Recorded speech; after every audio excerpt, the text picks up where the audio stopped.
I always hated the way the mall smelled after hours. Not the fried oil and perfume mix from the daytime, but the deeper smell that rose once everything was shut down.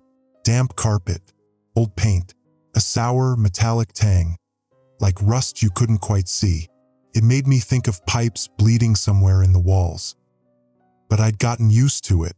You learn to ignore a lot when you're just trying to make rent. My name's David Reyes. I'm 38, and I push a mop through a place that should have been demolished 10 years ago. My daughter Lena's at home, probably curled up under the quilt with her stuffed bear, dreaming, or maybe waiting for me. She hates when I work nights.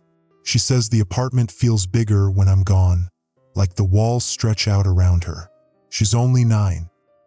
I keep telling myself this is temporary, just a few more paychecks, then I'll find something better, something normal, daytime.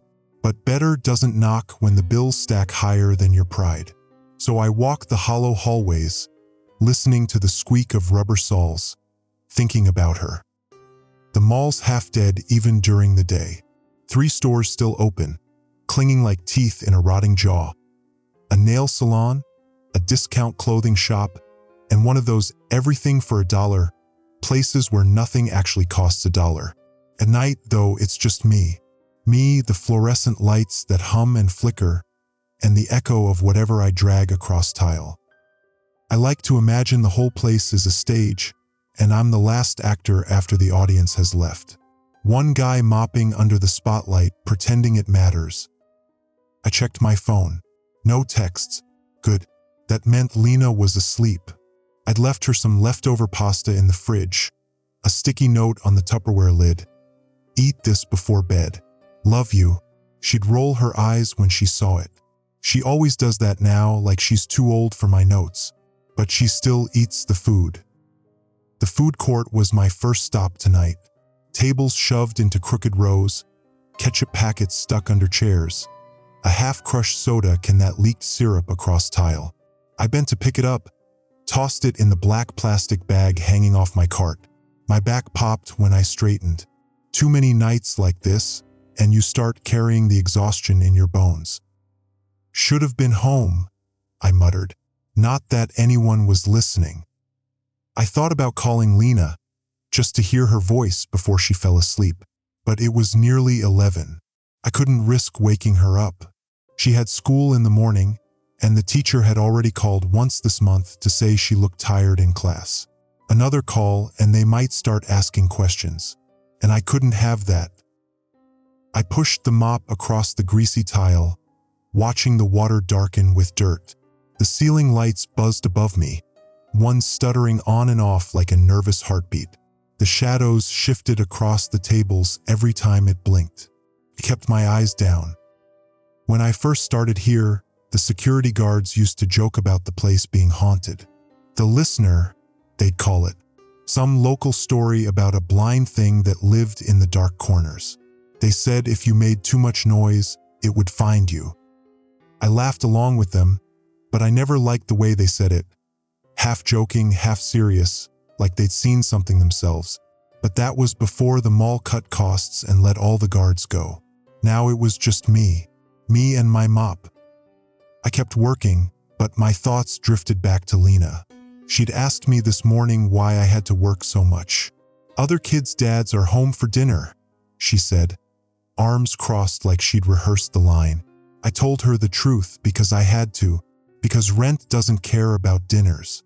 She didn't look convinced. Sometimes I wonder what she'll remember about me when she's older. The notes on the Tupperware, the empty chair at the table, or maybe just the sound of keys turning in the lock at midnight. I wrung out the mop, water dripping into the bucket with sharp plinks. The sound carried in the emptiness, bouncing off walls and glass storefronts. The mall always felt too big when it was empty, like it didn't shrink just because the people left. It stayed wide and echoing, hungry for sound. That was when I noticed it. A strip of cloth tied around the leg of a chair, faded gray, frayed at the edges. I tugged it loose and held it up. It looked like a blindfold, sweat-stained, stiff with something I didn't want to identify. I tossed it in the trash bag and told myself it was nothing, probably some kids messing around before closing. But when I turned, I saw another one knotted around the railing by the escalator. Torn fabric, hanging limp, just swaying in the weak draft. I froze for a second, mop handle pressing into my palm. Then I shook my head and went back to work. Trash was trash. This place collected plenty of it. Still, I couldn't shake the image. Blindfolds, dozens of them tied and abandoned, like people had been covering their eyes on purpose. Superstition, I muttered. Just stories. The mop squeaked across tile, water slapping in the bucket. My body kept moving, but my mind stayed stuck on Lena. If she were here, she'd ask me what it meant, and I'd tell her not to worry. I always tell her not to worry. But tonight, the words tasted different in my mouth, even unspoken. The mall felt like it was listening. And for the first time in years, I caught myself wondering if maybe the old story wasn't just a story after all. The mop water had gone gray, and my arms ached from pushing it across tile. I was just about to dump the bucket when the speakers above me clicked on. Not the usual low pop of electricity. This was sharp, metallic, like a wire snapping. I froze. For a second, nothing came through. Just the hiss of static, faint but steady, crawling over my skin like 1,000 ants. Then a voice. Emergency alert. Don't open your eyes. Stay silent. Follow the hum. My breath caught in my throat. The words echoed through the empty food court, bouncing off glass and tile. Too loud, too clear. Not like the scratchy mall announcements I'd heard before. This was different. Sterile. Cold. Mechanical. I stood there, mop dripping onto my boots, staring up at the black box speaker bolted to the ceiling. Another burst of static. Don't open your eyes. Stay silent. Follow the hum. Then silence. I let out a shaky laugh. Some glitch, I told myself. Maybe leftover programming from when the place still had security staff. Probably nothing. But the laugh sounded too thin, too nervous, even to me. I went back to mopping, but every sound felt wrong. The swish of the mop was too loud. The bucket wheels squeaked like screams. I forced myself to keep moving, to pretend it hadn't rattled me. That was when I heard it. Daddy. I dropped the mop. The voice came from the speakers. Small, fragile, familiar. Daddy, where are you? It was Lena. I swear to God, it was Lena's voice. My whole body locked. My mouth went dry. Lena, I whispered, before I could stop myself. My voice cracked like glass. Silence. I scanned the food court, the escalators, the shadowy storefronts. Empty. Still. Just me. Then the speakers hissed again, and her voice returned. Closer this time. Daddy, please. It's dark. I can't see. My stomach turned cold. She was supposed to be home. Asleep. Safe. I left her dinner. I locked the door. I checked twice. She couldn't be here. Couldn't. I grabbed my phone, fumbling it from my pocket. My fingers slipped on the cracked screen as I hit her number. 1 ring. 2. Voicemail. Her little recorded voice chirped through the line. Hi, this is Lena. Leave a message. I hung up. The PA clicked again. Daddy. Her cry warped, stretching, static bleeding at the edges. Dayawati. I stumbled back, knocking into a chair. The sound of it scraping across tile screamed through the empty mall. And something moved.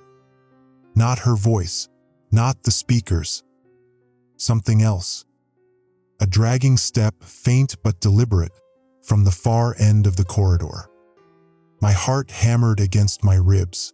I stared down the dark stretch past the food court, but the lights flickered there, fluttering like dying moths. I told myself I was imagining it, that I was tired, that I was losing it. Then the PA system flared again, louder this time, rattling in the vents above me. "Don't open your eyes. Stay silent. Follow the hum." The voice wasn't mechanical anymore. It was fractured, desperate, like something not human was forcing words through broken machinery. And underneath the announcement, just barely audible, was humming, low, constant, a single note held in the static. It vibrated in my bones. I pressed my palms to my ears, but it didn't stop. It was inside my head now, droning constant. I bent down, grabbed my mop, clutching it like a weapon. My breath came fast, ragged, echoing too loudly in the cavernous hall. Then the speakers crackled again, and Lena's voice came through one more time. "Daddy, it hears you."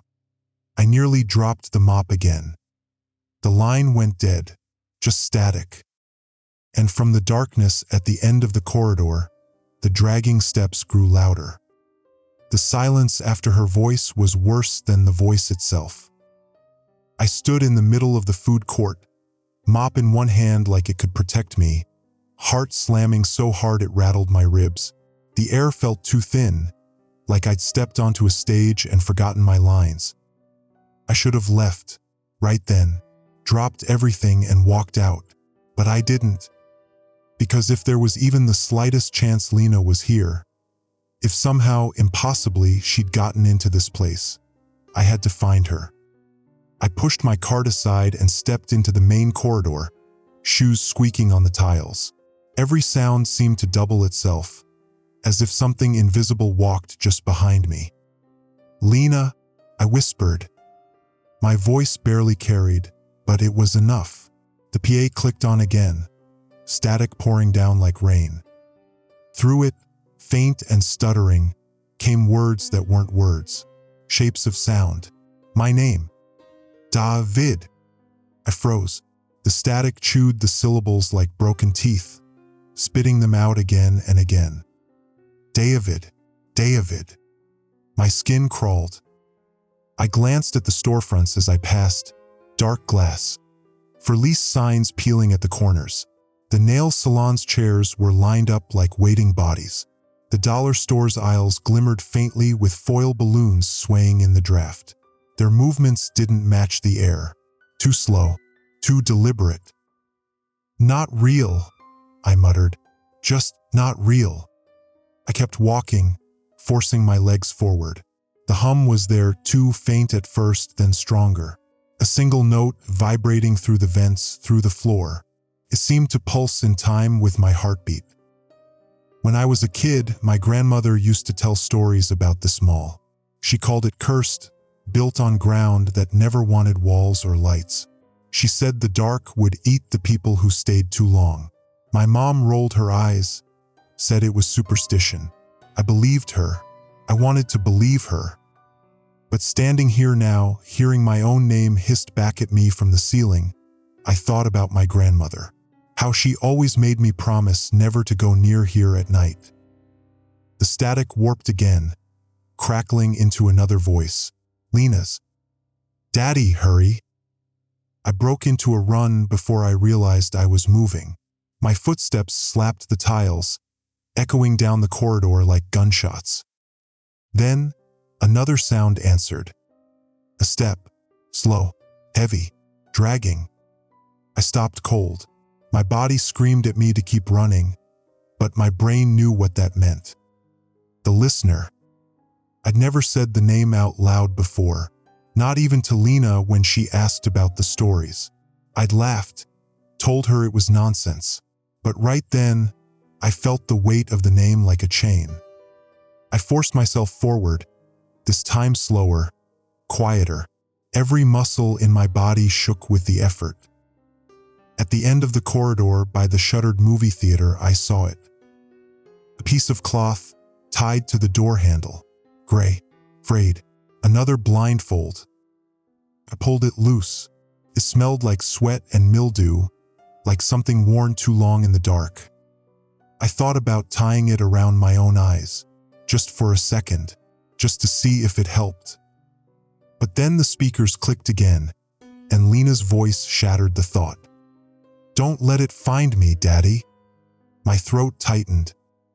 The static swelled, drowning her words, until all that remained was the hum, louder now, buzzing in my teeth. And over it, a whisper not from the speakers at all. Behind me, close. "David." I spun, eyes wide, mop raised like a spear. Nothing, just the empty corridor stretching back toward the food court, shadows writhing where the lights flickered. But I knew I hadn't imagined it. The voice hadn't come from the PA. It had been right behind me. I pressed my back to the theater door, clutching the blindfold in one hand, the mop in the other, and fought to keep my breathing silent. "Don't open your eyes. Stay silent. Follow the hum." The words replayed in my head, looping, steady. Rules. And I realized with a sick twist in my stomach, I'd already broken one. I'd spoken. My lips burned with the memory of that whisper. The rule wasn't just a warning. It was a command, and I had already shattered it. I held my breath, forcing my body against the theater's cold metal door. The mop trembled in my hand. The silence didn't last. From the far end of the corridor came a drag, a slow scrape of something heavy across the tiles. Then a pause, then again closer. Drag, pause, drag. I squeezed my eyes shut. My pulse roared so loud I was sure it could hear it. The PA clicked. Static filled the air, washing over me in ragged bursts. And then, distorted and faint, Lena again. "Daddy, help." My chest ached. It was her voice, no question. The way she pulled on the A when she was scared. But the sound, it wasn't here. It was in the wires pouring out of every black grill in the ceiling. I looked up, unable to stop myself. The closest speaker crackled, twitching like a bug caught under glass. For a second, I swore it was moving, like the mesh warped to mouth the words. "Help me," I whispered back before I could stop myself. "I'm coming." The drag stopped. The hum rose, deep and steady, vibrating through my skull. And then, another sound. A breath, wet, guttural, not mine. I opened my eyes.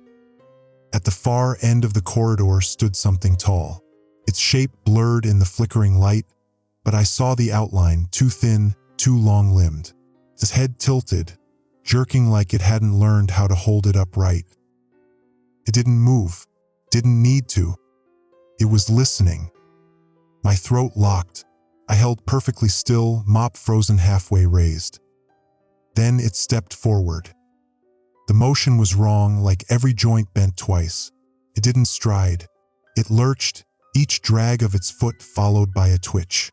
The hum thickened as it moved, shaking the glass storefronts on either side. "Don't open your eyes." The warning in my head was a knife twisting deeper. Too late. I snapped my eyes shut and slid sideways, fingers fumbling along the wall. My shoulder banged against the movie theater doorframe. Too loud, too sharp. The thing froze. So did I. A silence stretched between us, heavy and endless. Then, slowly, the dragging started again. But not away. Toward me. I swallowed the scream clawing at my throat. My whole body begged to run. But the rules, God, the rules, stay silent. I shuffled blindly along the wall, every step an earthquake in my ears. The hum guided me, faint vibrations through the concrete. I clung to it, praying it was leading me somewhere safe. A sharp crack split the air. I flinched, eyes snapping open. One of the storefront mirrors, shattered, jagged edges glinting. My reflection, or what should have been, wasn't there. Just black, a hole where I should have been. The silhouette filled that hole behind me. It was closer than it should have been. I clamped my eyes shut again. My hands shook so bad the blindfold slipped from my grip. It fell to the tiles with a whisper. I bent, groping for it in the dark. My fingertips brushed fabric, then something else. Cold, wet, a hand. I jerked back, slamming against the wall. The air shuddered with a hiss, like steam escaping a pipe. The drag picked up faster now. I ran. Screw the rules, screw the silence. I bolted down the corridor, footsteps pounding like gunfire. My breath tore from my lungs, ragged and loud. Behind me, the thing gave chase, the hum now a roar that rattled my teeth. I veered left into the service tunnel, plunging into blackness. The air turned damp and stale, the floor slick beneath my shoes. My hands scraped along the wall, finding pipes, wires, anything to keep me upright. The PA blared overhead, distorted beyond recognition. Lena's voice shrieked, breaking into static mid-word. "Dad, stay." Cut off. I stumbled, slammed into a corner, and pressed myself flat against the wall. My chest heaved, lungs screaming for air. The hum didn't stop. It filled the tunnel, vibrating through every surface. My skull throbbed with it. I risked opening my eyes just a sliver. The darkness wasn't empty. At the far end of the tunnel, framed by the faint emergency glow, stood the silhouette again. Head tilted, arms dangling, listening. It was waiting. I knew then it wasn't just chasing, it was hurting. And I was walking straight into its trap. The tunnels were never meant for people to walk in for long. I knew that the second I stumbled inside, narrow concrete walls closing in, ceiling low enough to scrape my knuckles if I reached up. The air was thick, metallic, tasting of rust and wet copper.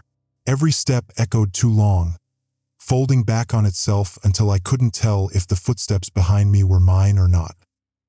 The hum was stronger here. It lived in the pipes. Vibrations trembled through the walls and into my bones, like the whole place was wired to a single, dying heartbeat. I pressed my palm against the wall, trying to steady myself. It shook under my touch. Somewhere above, a pipe hissed, leaking a thin mist that wrapped around my ankles. My shoes squeaked on the damp floor. I winced with every sound, picturing that tilted head turning, tuning in. Stay silent. The words from the alert weren't advice. They were survival. But silence was impossible. Even the drag of my breath seemed too loud. The PA cracked overhead again, though I couldn't see a speaker, just raw pipes and wire casings. Static bled out of the air itself, like the concrete was breathing. Through it, a voice. Lena's. Closer now. "Daddy, I'm scared." My chest tore open. "Where are you, baby?" I whispered before I could stop myself. The static surged. I bit down hard on my lip, tasting iron, hating myself. My voice bounced off the walls, tiny and hopeless. And then another sound, faint but clear. Crying. A child's sob, muffled, echoing through the tunnels. Not from the speakers this time, from ahead. "Lena?" No answer, just the crying, leading me deeper. I followed. Of course I did. The tunnel narrowed, dipping lower. I ducked under dangling cables, their rubber casings split open, copper guts spilling. Some of them twitched, spitting sparks like nervous laughter. The smell of ozone burned my nose. A mirror leaned against the wall. No reason it should have been there, just a tall rectangle of cracked glass, reflecting the tunnel's dim emergency glow. I stopped. My reflection wasn't mine. The figure staring back wore my clothes, carried my mop, but its face was blank. Smooth skin, no mouth, no eyes, just a hollow oval where features should have been. I staggered back. My shoulder clipped the mirror, and the sound of glass rattling seemed to echo forever. The crying stopped. A silence fell so complete it was deafening. My ears rang with it. Then came the drag. Closer, louder, the hum swelling with each scrape. I bolted forward, deeper into the tunnel, past pipes that groaned and rattled as if the walls themselves wanted to collapse. My breaths came fast and ragged, each one a betrayal. The crying started again. But it wasn't Lena anymore. It was me. My voice, pitched higher, broken, gasping for air. My own sobs bouncing off the tunnel walls. "No," I whispered. "No, that's not." The hum swallowed the denial. I ran harder. The tunnel forked, left or right. Both stretched into pitch-black corridors. Both pulsed with the hum. Both carried faint echoes of my own crying. I squeezed my eyes shut. Follow the hum. I tried. God, I tried. But the hum was everywhere now, in my teeth, in my skull, in my heartbeat. A flicker of movement ahead, something pale in the dark. I froze. Not Lena. It was cloth. Another blindfold nailed to the wall. The nail rusted, the fabric stiff with sweat. I reached out, fingers brushing it, then pulled back like it burned me. The blindfolds weren't protection. They were offerings, warnings, proof of who had walked these tunnels before and failed. And yet, staring at it, part of me wanted to tie it over my eyes, just so I didn't have to see what was coming. The hum dipped low, so low it rattled my chest like thunder. And then, clear as day, Lena's voice, whispering inches from my ear. "Don't open your eyes." I spun, but the tunnel behind me was empty. I clutched the mop handle tighter, knuckles white, and forced myself forward again. Every step was heavier than the last, like the air thickened into glue. Somewhere ahead, the crying shifted back to Lena's voice. "Daddy, hurry." I broke into a run again, every part of me screaming that it was wrong. It was bait. It was leading me deeper. But the thought of not chasing that voice, that was worse than any trap. The crying led me into a narrower passage. The ceiling dropped low enough that I had to hunch, mop dragging along the floor like a crutch. The air was so stale it burned my throat. Each breath felt stolen. The hum followed, constant and low, a pressure behind my eyes. The closer I tried to move toward Lena's voice, the louder it got, as if the hum wasn't guiding me at all. It was punishing me. I whispered her name, "Lena." The crying stopped, and from behind me came the drag. Slow, patient. It had followed me into the tunnels. I snapped my eyes shut, clutching the mop like it could matter. My heartbeat was thunder. I tried to breathe through my nose, slow and silent, but every inhale scraped my lungs raw. The drag stopped, replaced by another sound. Sniffing. A wet, animal inhale drawing the air deep, savoring it. It was smelling me. "Stay silent," the rule screamed in my head. But silence wasn't enough anymore. My heartbeat alone could betray me. The sniffing grew louder, closer. I pressed myself against the wall, trying to flatten my body into the concrete. My palms slick with sweat. Then warmth. The air shifted against my cheek, like a furnace breath right next to me. My knees almost gave out. It was there, inches away. I clenched my jaw to keep from sobbing. Every instinct begged me to run, but I knew the sound would kill me. Something brushed my arm. Long, thin, cold. A fingertip. I nearly screamed. My teeth dug into my lip until blood filled my mouth. The finger traced down my sleeve, slow and deliberate, like it was mapping me. Then it stopped, hovering, listening. The hum swelled, shaking the pipes. A hiss split the air, sharp and guttural, so close it blew hot against my ear. My control snapped. I shoved myself sideways, stumbling down the tunnel, boots slapping wet concrete. The mop clattered to the ground, the sound too loud, too final. The hum roared like a hurricane. Behind me, the drag erupted into a frenzy, faster, sharper, its limbs tearing against the ground as it lurched after me. I didn't look back, couldn't. I sprinted blind, one hand scraping the wall, eyes squeezed shut so tight they hurt. Pipes rattled, wires snapped loose, the whole tunnel convulsed with noise. Then, Lena's voice, ahead of me, so close it nearly broke me. "Daddy, this way." I tore toward it, lungs ripping for air, body burning. My shoulder slammed into a doorway I hadn't seen. I stumbled through and collapsed into a wider chamber, landing hard on my knees. The crying cut off. The chamber was silent. Too silent. I risked opening my eyes a crack. I wished I hadn't. The walls were lined with mirrors, floor to ceiling, some cracked, some whole. And none of them showed me. The space where I should have been was filled with darkness, a void, except one. In one mirror I saw Lena, standing alone in the chamber, blindfolded, her small hands reaching out. "Daddy," she whispered. I staggered toward the mirror, palms slamming against the cold glass. "Lena, baby, I'm here." Her blindfolded face tilted toward me. She pressed her hand against the glass from the other side. And then the reflection split.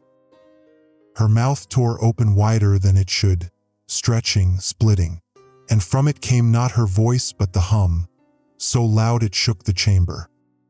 The mirror cracked under my palms, a spiderweb of fractures. From behind me the drag returned, louder than ever. I spun, but the chamber was empty. Then movement. The mirrors. One by one, the darkness inside them shifted, the silhouette tilting its head, limbs twitching. Not behind me, around me, dozens of them, every reflection filled with the listener. My stomach heaved. I staggered backward, tripping over my own feet. The chamber echoed with a chorus of drags, though nothing moved in the real space. Then fingers broke through the glass, long, wet, clawing fingers pushing into the chamber from every mirror. I screamed, finally, unable to hold it back. The PA clicked on, shrieking with static. Over it, the voice boomed, "Don't open your eyes." Too late. The glass shattered around me, raining down in glittering shards. The silhouettes lunged forward, dozens of them collapsing into one form. The listener stepped through. His head tilted, arms dangled, and it was close enough to touch. The listener stood in front of me. Every part of my body screamed to run, but I couldn't move. My legs locked, my chest frozen. Its shape twitched in the half-light, too thin, too long, like a shadow trying to walk on bones. His head jerked once, twice, then tilted so far to the side I thought the neck might snap. The hum rattled the chamber, vibrating in the glass shards that coated the floor. Some of them lifted, trembling, as if the air itself shook. Behind me, the PA spat static, then Lena's voice, fractured and begging. "Daddy, please." I stumbled back, eyes wide open now, because closing them was pointless. The mirrors were gone, shattered into nothing, their frames yawning with voids. But every void pulsed, like it was breathing. The listener dragged one step forward. The sound was wet, grinding like tendons tearing. I clenched my fists, useless without the mop, blood sticky on my knuckles from glass. "Stay away," I croaked, though my voice was nothing compared to the hum. His head jerked upright at the sound. Listening. The hum deepened, pressing into my skull. My vision blurred at the edges, black creeping inward. I fought it, but my knees buckled. Then the crying came again.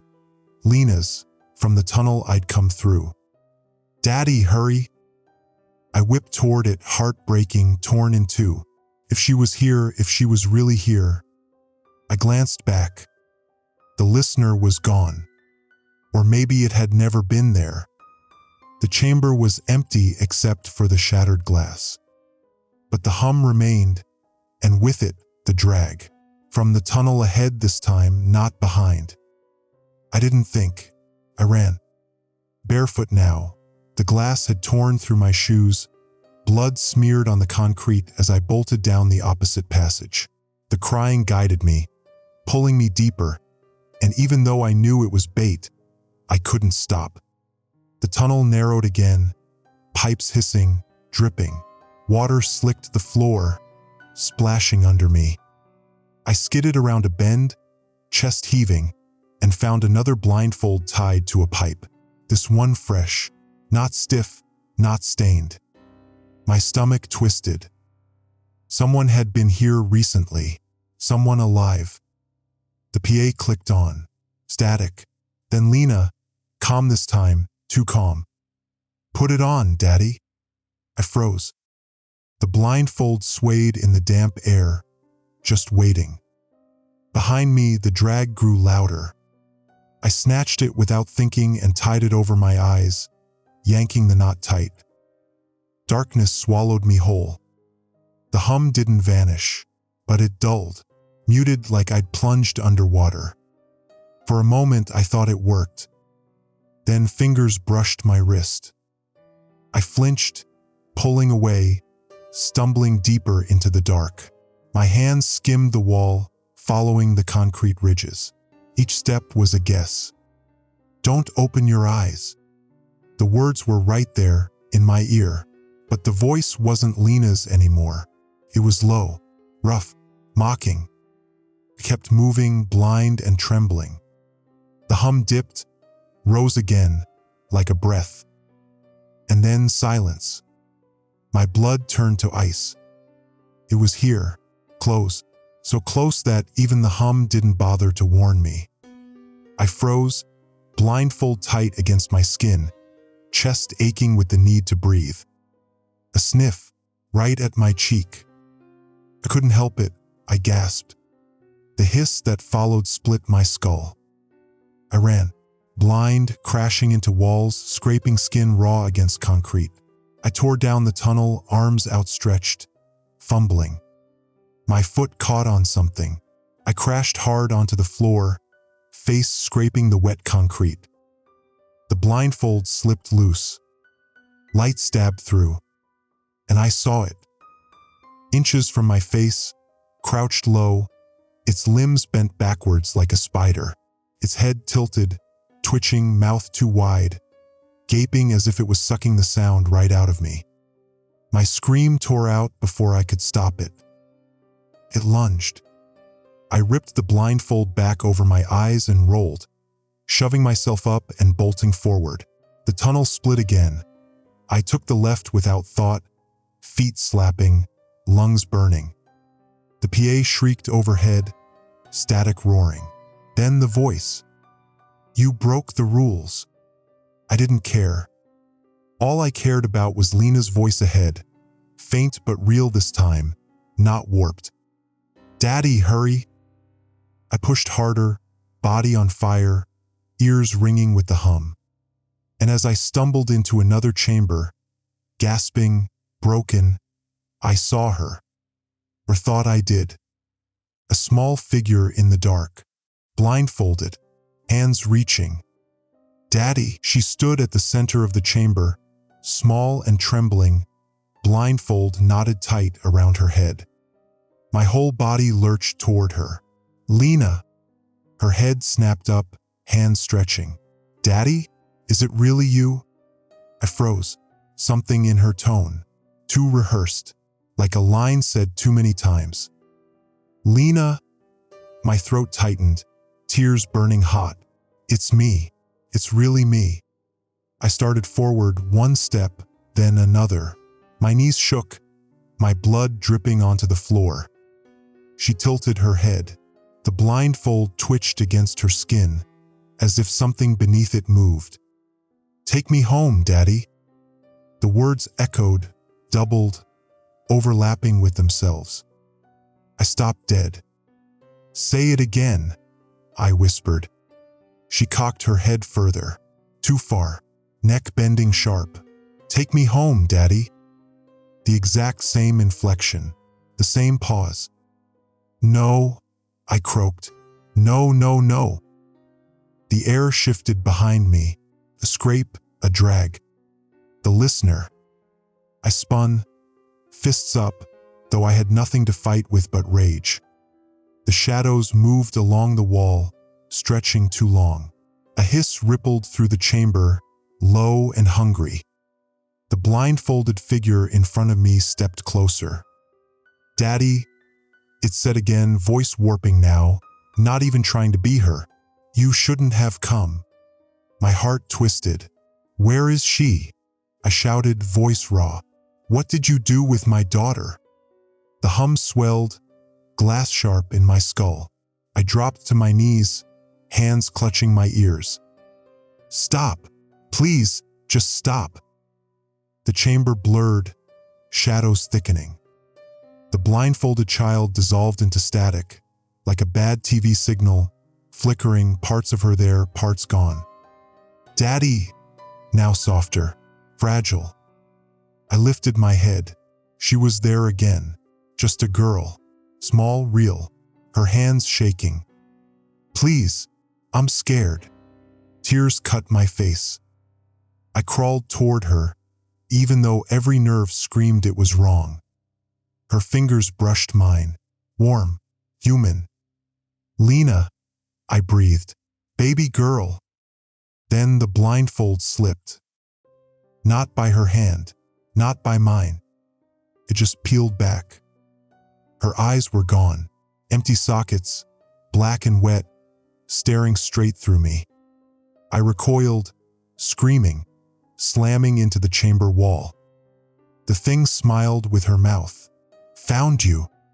The listener's drag filled the space, circling, faster, closer. The hum rattled the floor. I scrambled up, blood slick on my palms, searching for an exit. The chamber shifted, walls breathing, doorways opening, closing like a throat. Daddy, she shrieked. Lena's voice, pure and terrified this time, not warped, not false. From the far tunnel. I bolted toward it, refusing to look back. The blindfolded thing's laugh followed me, sharp and wet. The tunnel sucked me in, concrete trembling under my feet. I ran until my chest split, until the hum dulled, until silence fell. I collapsed, hands scraping stone, sobbing. Daddy! The voice was closer now, softer, not echoing, not doubled. I lifted my head, and there she was. Lena, my Lena, no blindfold, no distortion, just her wide, tear-swollen eyes, her hair matted and tangled. Couldn't breathe. I crawled to her, scooped her into my arms. She was warm.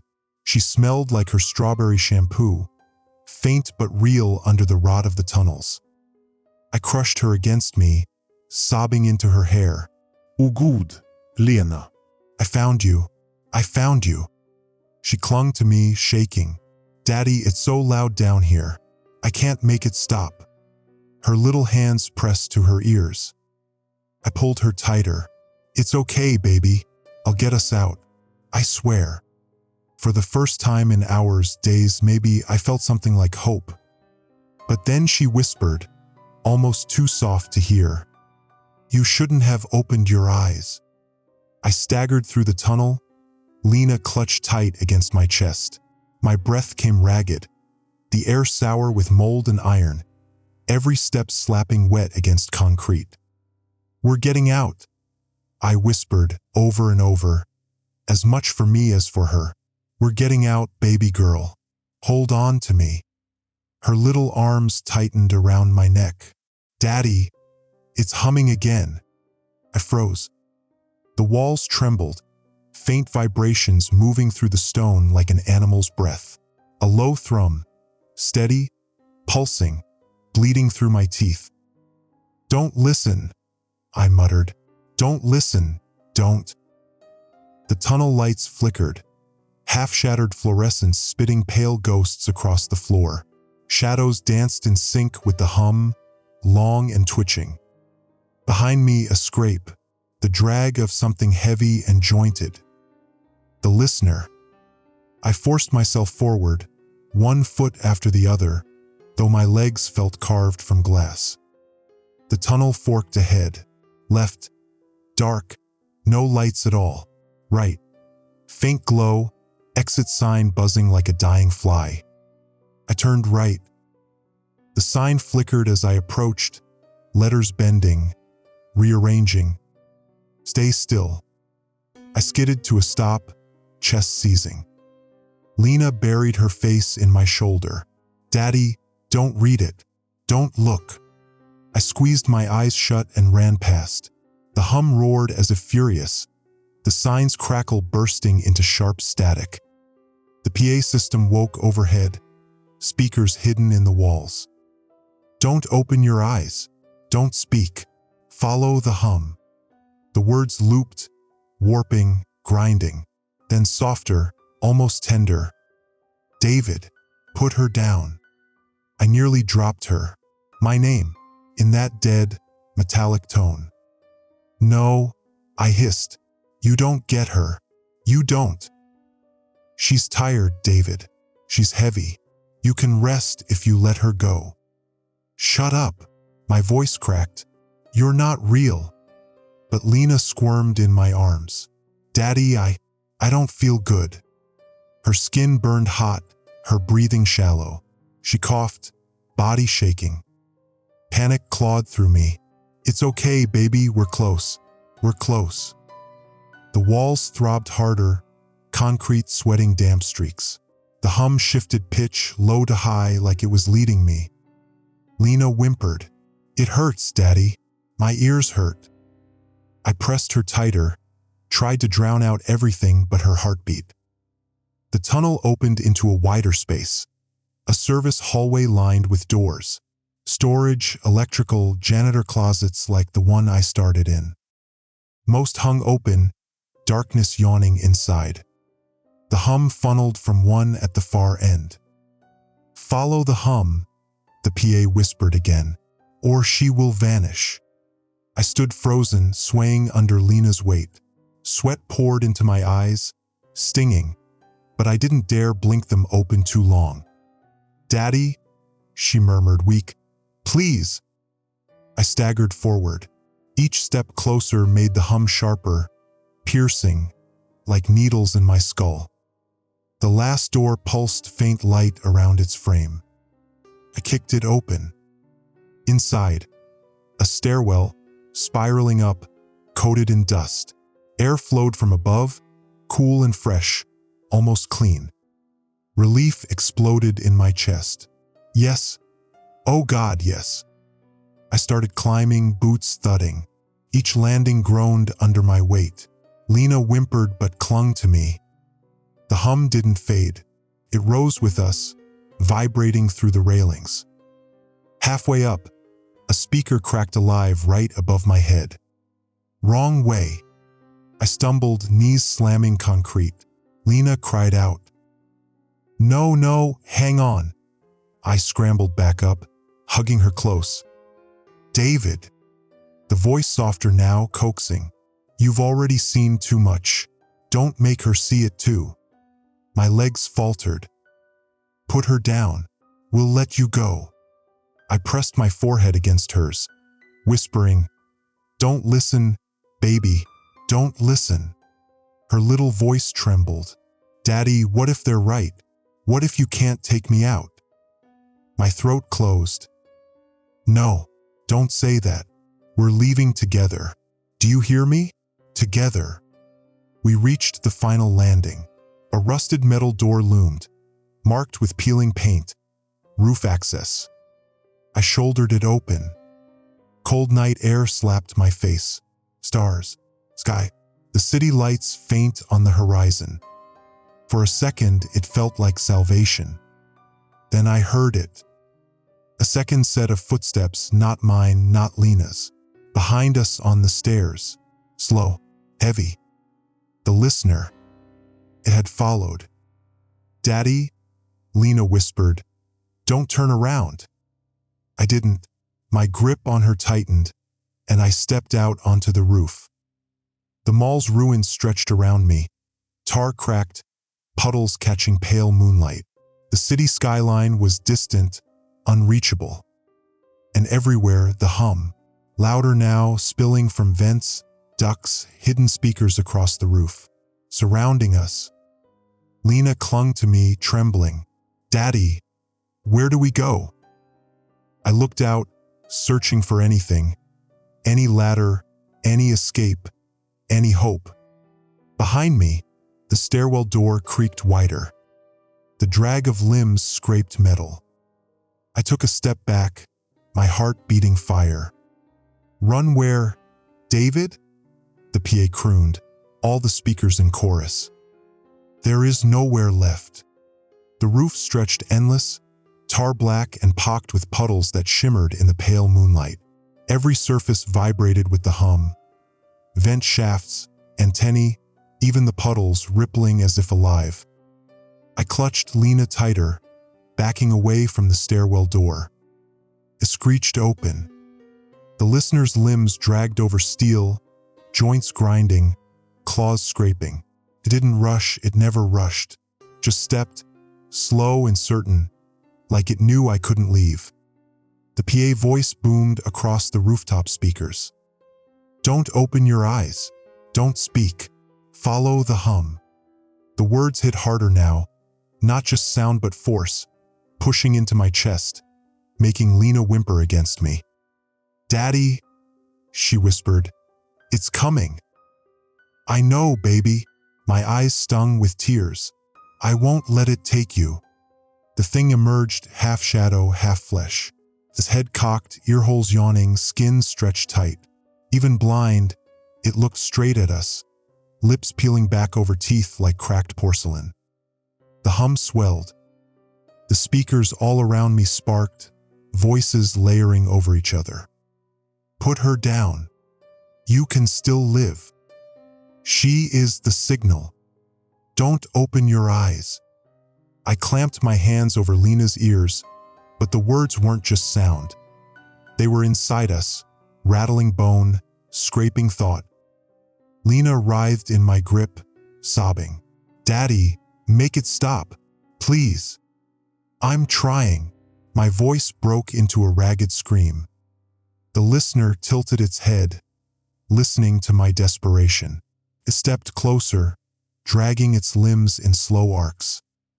I staggered back, boot heels skidding on gravel. My mind scrambled for exits. The edge of the roof was 20 feet behind me. No ladders, no fire escapes, just the dizzy drop into the parking lot below. The hum rose into a pitch that made my teeth bleed. I spat red, clutching Lena like she was all that tethered me to myself.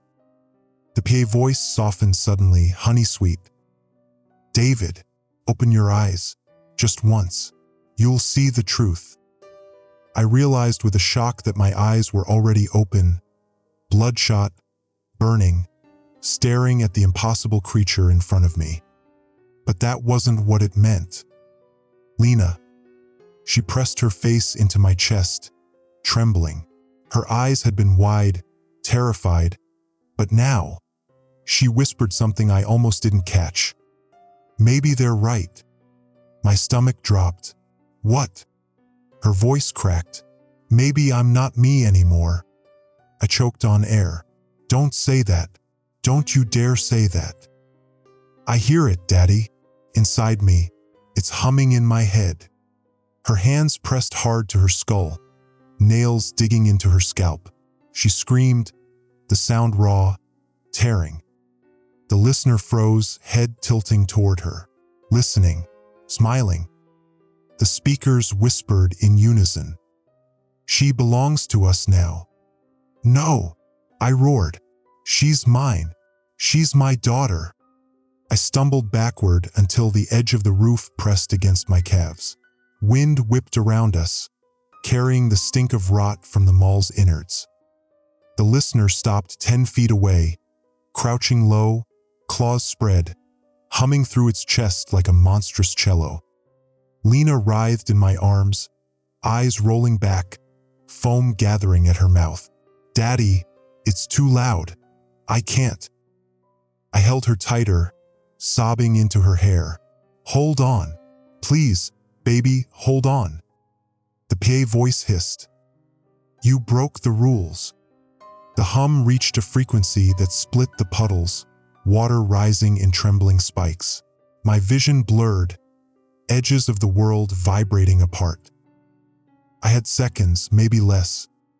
The thing lunged. I spun, clutching Lena, and dropped flat to the tar. The listener's claws tore overhead, scraping sparks from an antenna. I rolled, gasping, and slammed into another puddle. The water rippled, and for an instant, I saw nothing reflected. Not me, not Lena, just black. I clamped my eyes shut, throat ragged with screams. Don't look, don't look, don't.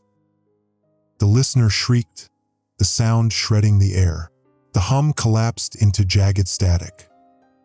Lena went limp in my arms. No, no, no. I shook her gently, then harder. Her head lolled, lips pale. I pressed my ear to her chest.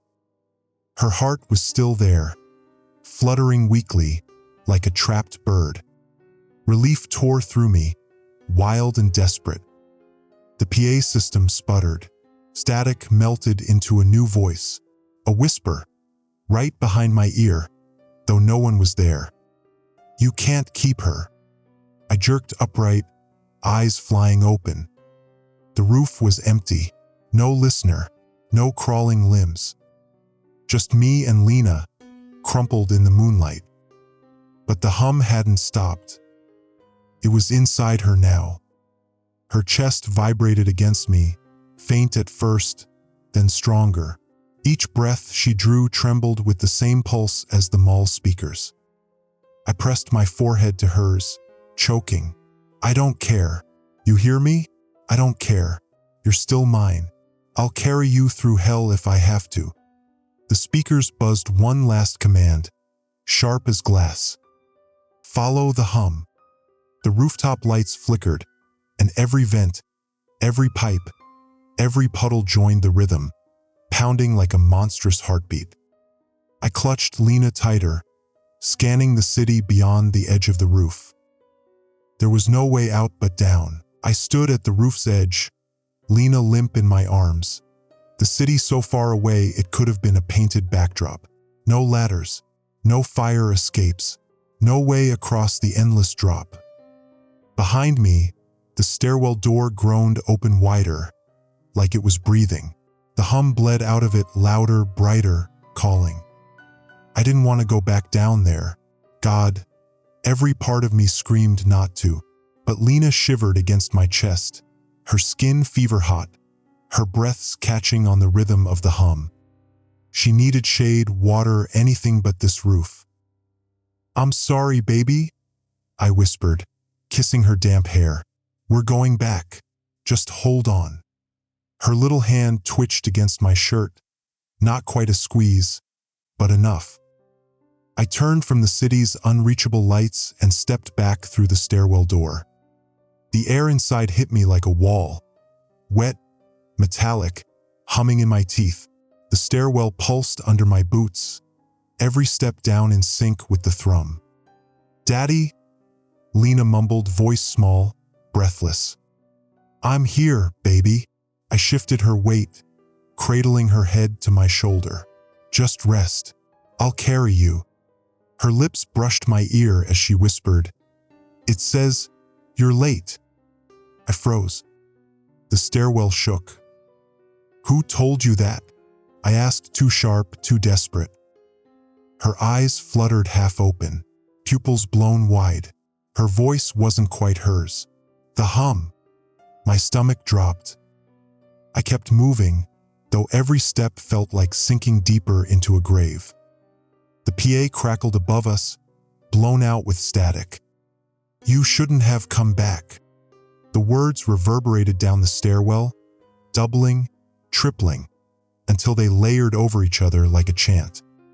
Shouldn't have, shouldn't have, shouldn't have.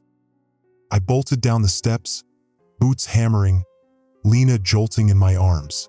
My chest burned, my lungs clawing for air that wasn't there. We hit the bottom landing. The door swung open on its own. Darkness beyond. I kicked it wide, shoulders tight, ready for claws. Instead, I stepped into the old food court. The mall. But wrong. The tables stood neat, unbroken, littered with trays of food long rotted. Neon signs buzzed half-lit, menus glowing with phantom light.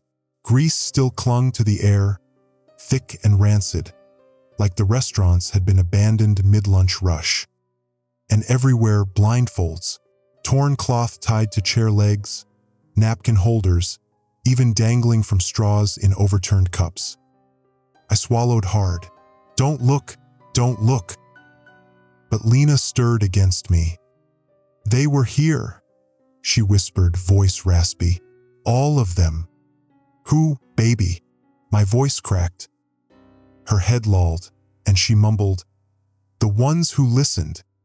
The hum surged, rattling trays, cups, even the glass storefronts. And from the shadows beyond the court, footsteps answered. Not mine. Not Lena's. I spun, chest heaving, eyes scanning the dark.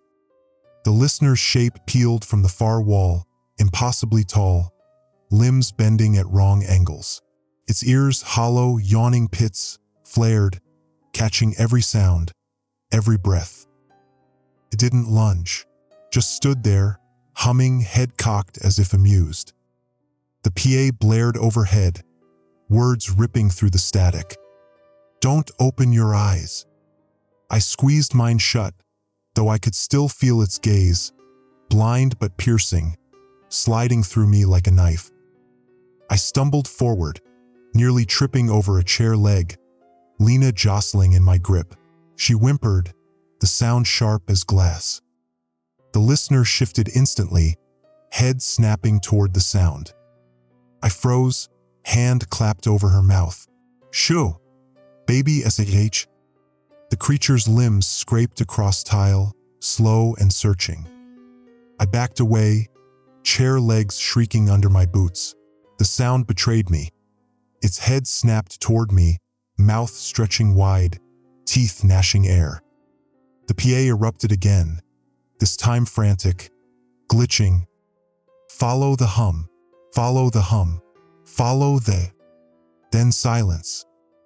The hum itself filled the gap, louder now, vibrating straight through Lena's chest into mine. She whispered against my hand, her voice not quite hers. "It says this way." Her little finger pointed past the listener, into the darkest corridor. My whole body shook. "No, not through it. I can't." But she twisted weakly, almost thrashing, her voice breaking. "Daddy, please, it hurts. We have to go where it wants." I felt myself fracture. The listener dragged closer, claws ticking against the tile. It was between us and any other way out. My daughter's burning body pressed against mine, humming like a speaker. The corridor yawned like a throat behind the thing. I had no choice. I lowered her head to my shoulder, shut my eyes tight, and stepped toward the monster. Its breath rattled over my face, wet and sour. I could feel it bend low, listening, inches from my ear. I held my breath and walked straight through the heat of its presence, praying it couldn't tell the difference between my silence and death. Lena trembled in my arms, but didn't make a sound. 1 step, 2, 3. The hum swallowed us whole. The corridor swallowed us. The further I walked, the more it stretched. Too long, too narrow, lined with shuttered storefronts whose glass fronts quivered like skin. The hum droned through the walls, steady as a heartbeat, sometimes low, sometimes sharp enough to pierce. I cradled Lena close, my cheek against her fever-hot forehead. She whispered, barely audible, "Don't stop, keep going." I tried not to hear the way her voice carried in the walls, like the speakers were repeating her words a second late. My boots scuffed through layers of dust, though some tiles gleamed faint, wet. The overhead lights sputtered in jerks, on for a second, off for 2, just enough to make me stumble forward blind. At one point, the lights stayed out longer. I froze, clutching her tight, my ears strained, begging for a sound other than the hum. That's when I heard it. A second breath, right behind me, slow, wet. I didn't look, my eyes squeezed shut, body shaking. I whispered, "Don't listen, don't look." The hum swelled, drowning the breath, carrying us forward again when the lights sputtered back on. The corridor bent sharply left, then opened into a new space, a half-collapsed atrium. Shattered skylights gaped above, moonlight dripping through jagged holes. Dead plants curled in cement planters, their leaves shredded like paper. Water dripped from the ceiling into black puddles, each splash timed with the hum.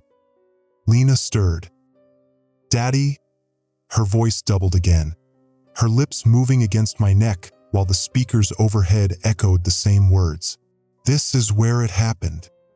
What happened? My throat rasped raw. Her body twitched in my arms, where they opened their eyes.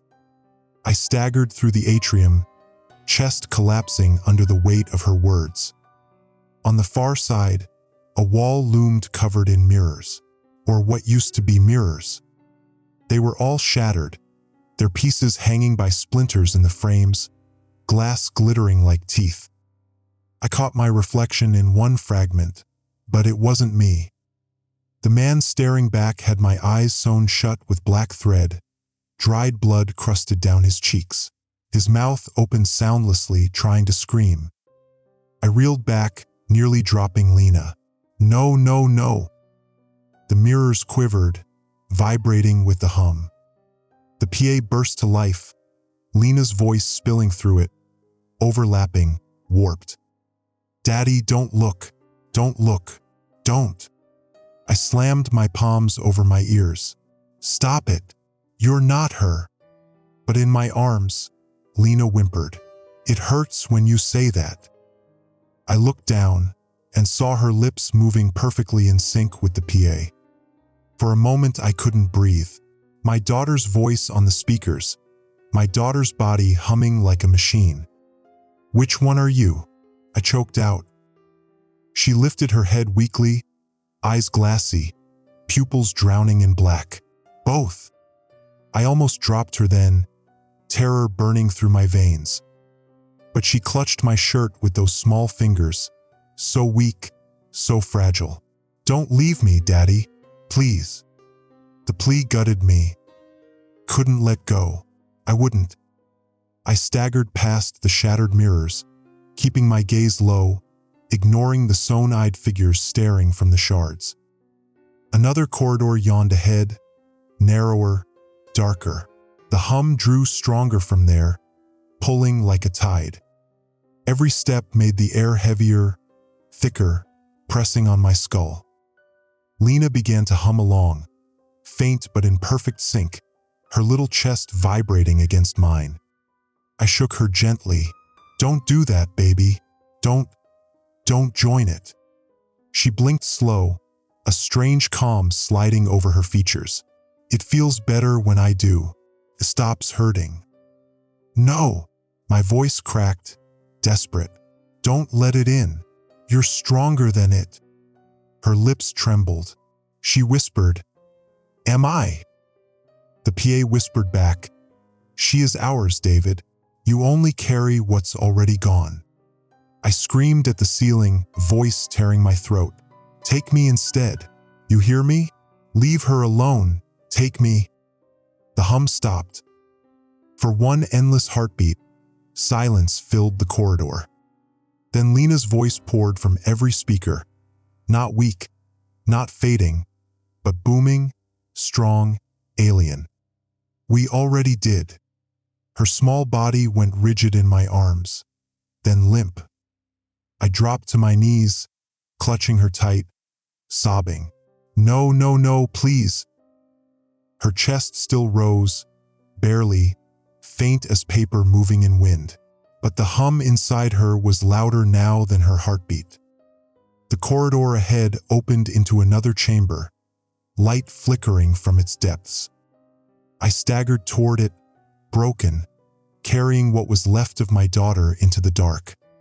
The corridor ended in a steel door.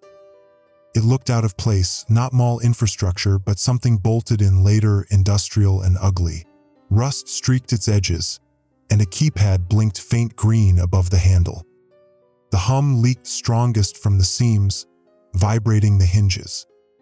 I shifted Lena in my arms, whispering, "Hold on, baby, just hold on." Her head lolled against my shoulder, her skin clammy. The hum inside her chest pulsed in time with the door. I tried the handle. Locked. Of course it was locked. Rage flared hot. I kicked it once, twice, until the metal rang sharp through the hallway. I didn't care if it heard me. I wanted in. I wanted answers. On the third kick, the keypad sparked, lights glitching. Static spat from the walls. Then the lock clicked, the door groaning open like it had been waiting for me. I stepped inside. The air smelled burnt, wires and dust and something sour, like spoiled milk. Rows of machines lined the cramped room, their panels alive with twitching lights. Tangled cords ran across the floor, feeding into battered reel-to-reel tape decks stacked on tables. The tape spun slowly, reels creaking, playing nothing but static into a web of speakers hung from the ceiling. It was like standing inside the throat of a monster. The hum came from here, from all of it. Lena whimpered softly, her body vibrating against mine. I set her gently on a chair in the corner, brushing her damp hair back. "Just rest, sweetheart. Daddy's here." She blinked once, lips barely moving. "Don't listen."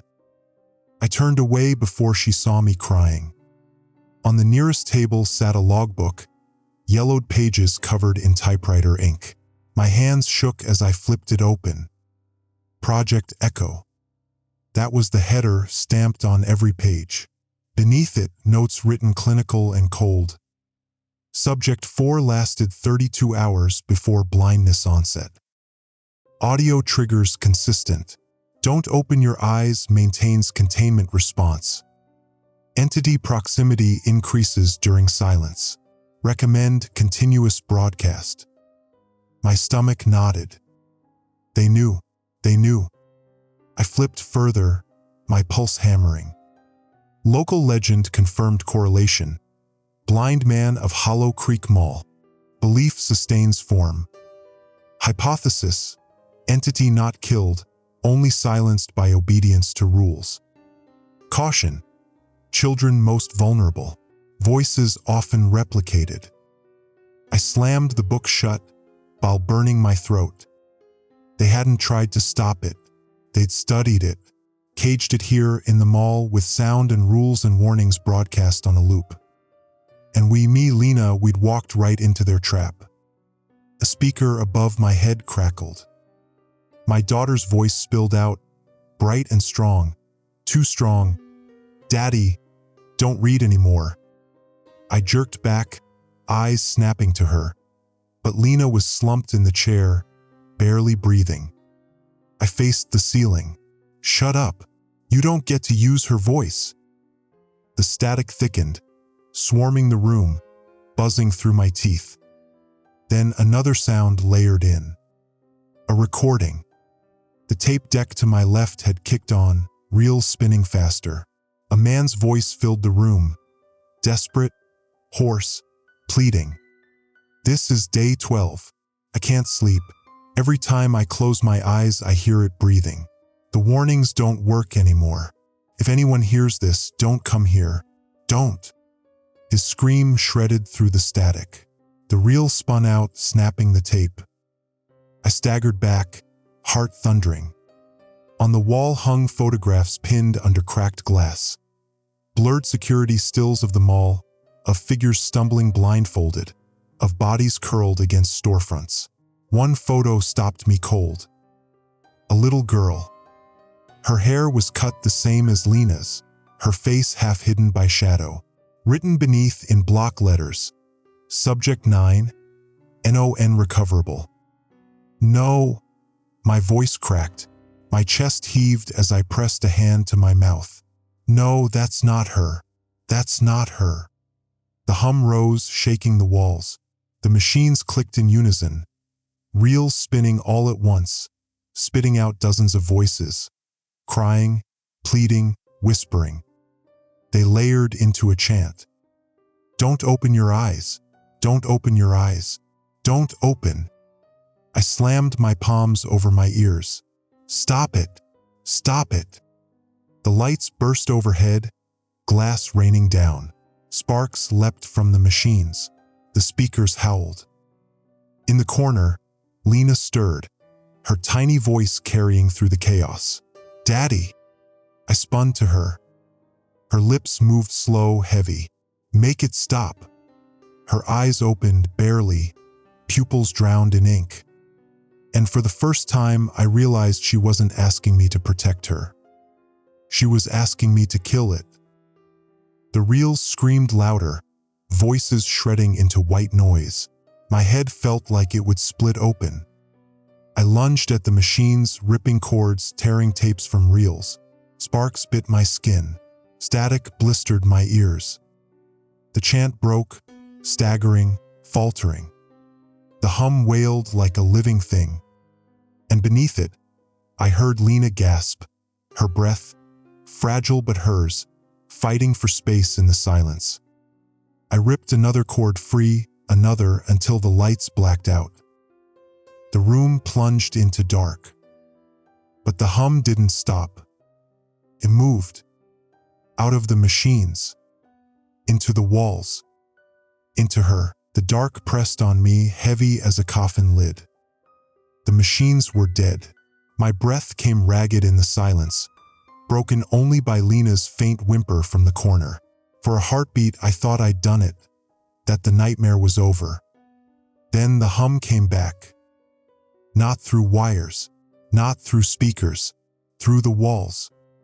The floor vibrated under my knees. The ceiling groaned. My teeth rattled. The sound was alive now, unchained, crawling through the bones of the building. Lena cried out, sharp and panicked, her body jerking in the chair. Her small chest rose and fell too fast, her mouth forming words I couldn't hear. "No, no, no, stay with me." I grabbed her hands, icy cold, her nails digging into my palms. The hum answered me. It surged, filling the room until every nerve screamed. And then it spoke. Not through a machine this time, not through a speaker. Through her. "David." Her lips moved. Her voice wasn't hers. "You broke the chain. You tore the seal. We can see again." Her black pool eyes fixed on mine. My stomach dropped into a pit. I stumbled back, while burning my throat. Get out of her. Take me. Take anything, but leave her. The walls pulsed, drywall cracking as if the sound itself were too much for the structure to hold. A shower of dust drifted down, soft as ash. Her head tilted, jerky, puppet-like. "You invited us when you opened your eyes. You fed us when you carried her here." "I didn't know," I screamed. My voice tore my throat raw. "I was just trying to save her." The hum quivered, like laughter. There is no saving. There is only silence or song. I staggered back toward the machines, my boots crunching glass.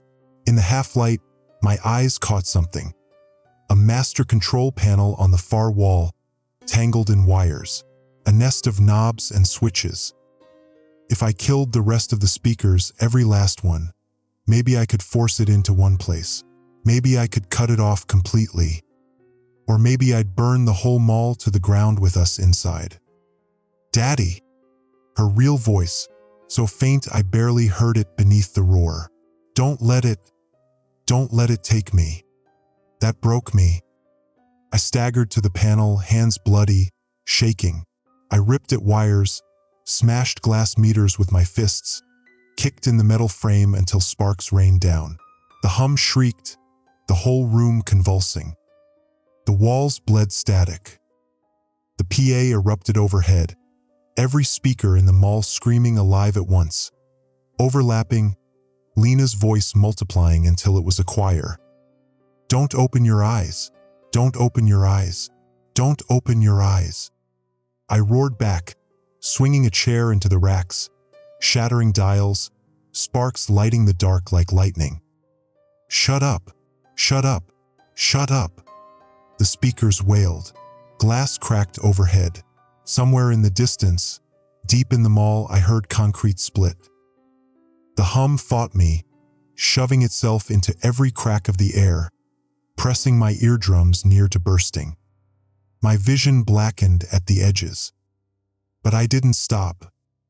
I smashed until my arms went numb, until every light was dead, until the only sound left was my own ragged breathing.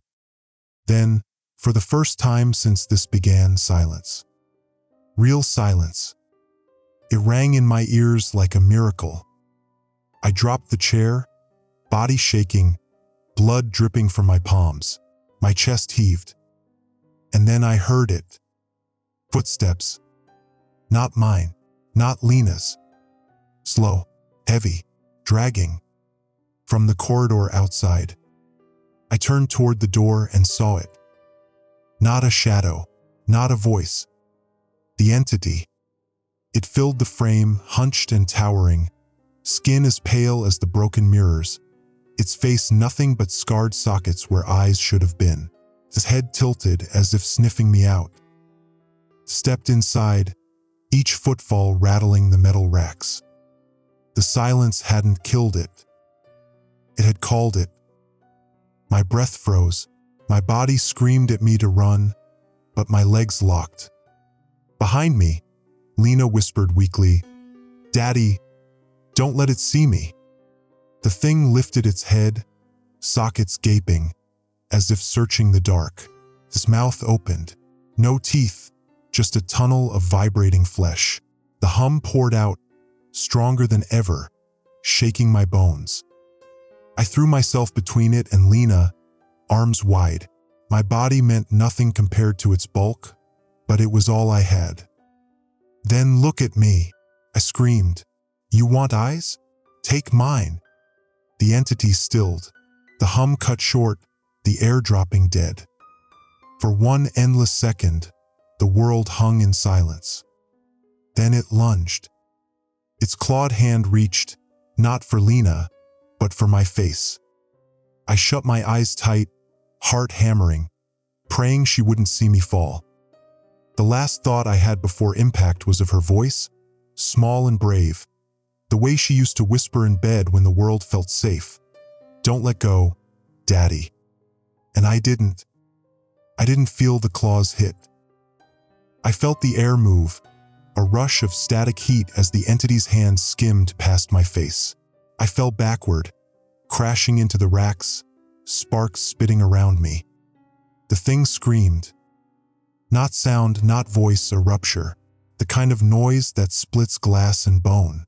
My skull lit white-hot, teeth grinding against themselves. I crawled to the chair where Lena sagged, scooping her up. She was so light, barely there, her breath fluttering like paper. The entity staggered in the ruined doorway, its pale body trembling, head twitching like it couldn't find focus. The The sockets were raw, black pits that wept threads of liquid shadow. It swung its head, sniffing, listening. I clutched her to my chest, whispering against her hair, "Silent, stay silent." But the building betrayed us. Somewhere above, a ceiling beam groaned. Then it snapped, crashing down into the racks, shattering metal and glass. The entity lunged toward the sound, claws ripping steel apart like foil. I bolted. Out the far door into a narrow service hall. My boots slipped on dust and broken tile. The air pressed down thick, buzzing with leftover static. Behind us, the entity shrieked again. Walls shook. I ran blind through the corridor, Lena's limp weight dragging at my arms. The hall bent, then ended at a set of rusted stairs descending into dark. I didn't think, just went, clanging down step after step, every noise a flare to draw it closer. The stairs spat us into a tunnel, narrow, concrete, wet, old maintenance access. The walls sweated, water dripping into stagnant puddles. The air reeked of mold and electricity. The hum was down here too. Not steady now, but broken, scattered, chasing us through the walls. It slipped in and out of the dripping pipes, pulsing with our steps. Lena stirred in my arms. Her eyes fluttered. "Daddy, don't talk. Baby, save your breath." My throat shredded the words. Her lips brushed my ear. "It's coming." I didn't need her warning. The tunnel trembled behind us. Claws scraped concrete. I pushed harder, lungs ripping, legs on fire. My boots splashed through water, every step echoing like a gunshot. We turned a corner and froze. The tunnel split. Left, right, both stretching dark, both humming, both wrong. My chest heaved. I spun in circles, panicked, like the walls might offer a clue. The hum whispered from the left, "David." The right hissed back, "Lena." My knees buckled. My daughter clutched my shirt, whispering, "Which one's real?" I didn't know. God, I didn't know. Behind us, the shriek ripped again. "Close." I picked the right. We tore down the tunnel, water splashing, pipes screaming overhead. The hum chased us, taunting, Lena's voice and mine twisted together. At last, a door appeared in the gloom, rusted, half open. I shoved through with my shoulder, metal scraping skin raw. Inside, another chamber. Not industrial, not maintenance. A room of mirrors. Dozens of them, floor to ceiling, cracked and fogged, reflecting only shadow. I staggered inside, chest collapsing. The door behind us slammed shut on its own. In the mirrors, I saw myself holding Lena, but wrong. In one reflection, she was gone from my arms. In another, her sewn eyes stared back at me. In another, I carried nothing but a bundle of static. I dropped to my knees, clutching her tight, sobbing, "Please, please don't let them take you." The hum filled the chamber. The mirrors vibrated, glass singing. Then the entity pressed against the far wall, its shape swelling through the concrete like a tumor. The sockets gaped wide, leaking darkness. His voice crawled into my skull. "You can't save what you already gave." Lena stirred weakly, whispering against my chest, "Break them." I blinked, lifting my head. The mirrors. I stumbled to my feet, shifting her weight. My fist flew, glass shattered, spraying across the wet floor. The hum faltered. The entity shrieked, claws raking the other side of the wall. I smashed another, then another. Blood ran from my knuckles, dripping down shards that cut me as I swung. Each mirror I broke, the reflections grew less. The wrong versions of us, the sewn-eyed, the static child, vanished one by one, until only one reflection was left. Me, holding her, her real eyes closed, her small chest fluttering. The hum roared in fury, shaking the chamber. The entity slammed its body against the wall, cracks spidering across concrete. I pressed my forehead to hers, whispering, "Stay with me. I'm not losing you." She breathed back, faint but steady, "Then don't look." The wall split open. The entity shoved through, its body folding into the room. It crouched, filling the space, claws dragging gouges into the floor. Its head tilted, the sockets locked on me, and I shut my eyes. Darkness swallowed everything. The hum screamed, rushing forward. I held her tighter than I ever had, bracing myself for the end. The dark was absolute. Not the kind that comes with night or shadows, but a suffocating blindness, thick and wet, pressing against my eyelids. I clutched Lena against me, her heart faint, the hum still pulsing inside her chest. My arms trembled. My knees dug into broken glass. The entity moved. I couldn't see it, but I felt it. Every step a quake, every scrape of claw against concrete like lightning in my bones. The hum came from everywhere at once, shaking the air, vibrating my teeth. I squeezed my eyes shut harder. "Don't open them," I whispered. "Don't you dare." Lena stirred, her lips at my ear. "It wants you to." The voice wasn't hers. It was deeper, cracked, stitched together from all the speakers I'd heard tonight. I held her tighter. "Ignore it." The footsteps circled us, slow, deliberate.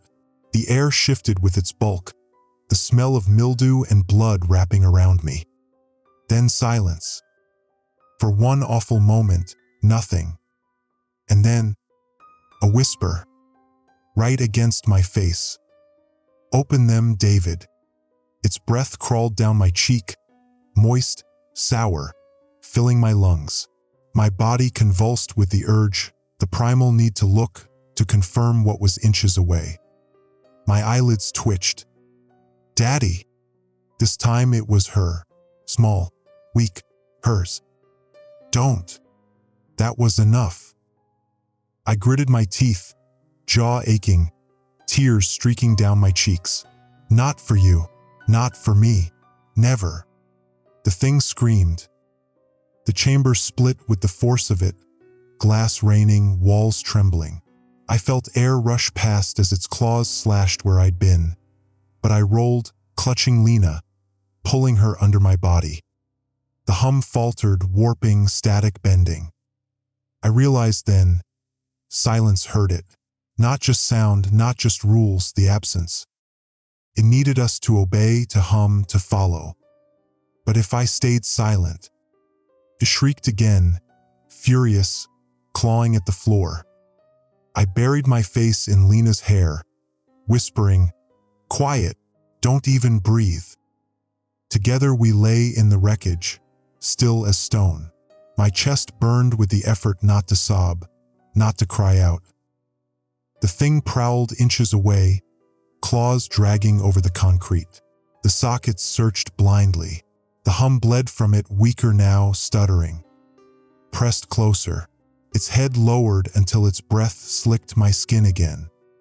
I didn't move, didn't breathe, didn't exist. The silence stretched. Then a sound. Not mine, not hers. The mall itself. A beam somewhere above gave way with a groan, collapsing into the chamber. The noise shattered the silence. The entity roared, spinning toward it, slamming claws into the falling debris. I seized the moment. I ran. Blind, stumbling, clutching her tight. I felt my way along jagged walls, glass slicing my arms. Behind us, the monster shrieked, tearing through rubble. A draft touched my face, fresh air. I followed it, staggering, bleeding, Lena's weight dragging me down. Concrete scraped my shoulders, a tunnel narrowing, sloping upward. I crawled. The hum swelled behind us, furious, the tunnel rattling, dust choking the air. But then light. Faint, sickly, but real. An emergency exit door above cracked open. I clawed toward it, every muscle screaming. The hum surged, crashing into me like a wave. My ears split, blood trickling. It whispered through Lena again, "Don't leave. Stay. Join." I screamed back, raw and broken, "She's mine." And with the last of my strength, I shoved the door open. Cold night air hit my face. The hum shrieked one last time, a sound so furious it bent metal and split stone. Then it cut. Silence. I stumbled into the night, collapsing on the cracked asphalt of the mall's loading dock. Stars hung pale overhead. The world was still. Lena lay limp in my arms. "Baby." My hands shook her shoulders. "Lena, please." Her chest rose, slow, then fell, then rose again. Her eyes fluttered open. They were hers, brown, human, tears welled in them. "Daddy." My sob tore out of me like an animal's. I kissed her forehead, kissed her cheeks, held her until my arms ached. We lay there in the night, broken, bleeding, alive. But the silence wasn't whole. Faint, barely audible, from deep in the mall, a hum. Low, waiting. And across the street, in the window of an abandoned store, a speaker blinked green. Then another. And another. The air carried a whisper, soft, mechanical everywhere at once. "Don't open your eyes."